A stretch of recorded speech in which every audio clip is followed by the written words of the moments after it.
A special thank you to each of our subscribers who make this channel possible. Here's today's story. In a dramatic turn of events, the global oil markets are experiencing a whirlwind of activity following the inauguration of President Donald Trump, marking his return to the White House. As he takes office for a second term, Trump wasted no time in implementing policies that have sent ripples through the energy sector, particularly in oil and gas. On his first day, he signed a series of executive orders aimed at reversing key policies put in place by the previous administration, particularly those related to climate change and energy production.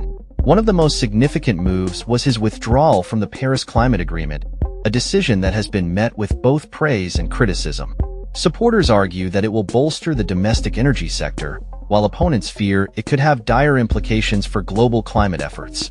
Further, Trump instructed the Energy Department to lift the freeze on new LNG export permit applications, signaling a push towards increased fossil fuel production and exports.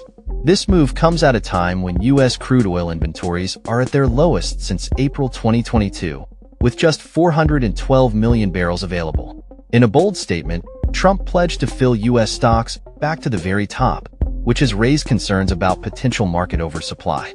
As the oil markets reacted to these developments, Brent crude prices dipped to $78.50 per barrel, reflecting bearish sentiment driven by a stronger U.S. dollar and uncertainty surrounding Trump's tariff threats. On the international front, the situation remains fluid, with countries like Libya and Iraq eyeing opportunities to boost their oil production. Libya's acting oil minister has stated that the country needs between $3 billion and $4 billion to ramp up production to pre-2011 levels, while Iraq is attempting to settle long-standing disputes with its Kurdish region to restart oil flows. Meanwhile, in the Middle East, Yemen's Houthi militias have promised to limit their attacks on commercial vessels, potentially easing freight costs for oil transport. In a surprising development, Kuwait's national oil company announced a significant discovery of hydrocarbons, adding to the optimism in the region. As Trump continues to make headlines with his energy policies, the global oil market remains on edge, closely monitoring the implications of his decisions. With the Suez Canal expansion set to be operational in early 2025, the dynamics of oil transportation could also shift, further impacting global supply chains. As we move forward, the question remains: how will Trump's energy agenda shape the future of oil production and consumption in the coming years? Will it lead to a renaissance in U.S. energy independence, or will it exacerbate existing tensions in the global oil market?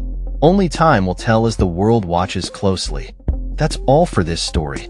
We upload videos every day covering many different subjects, so hit that subscribe button to stay informed. Thanks for watching.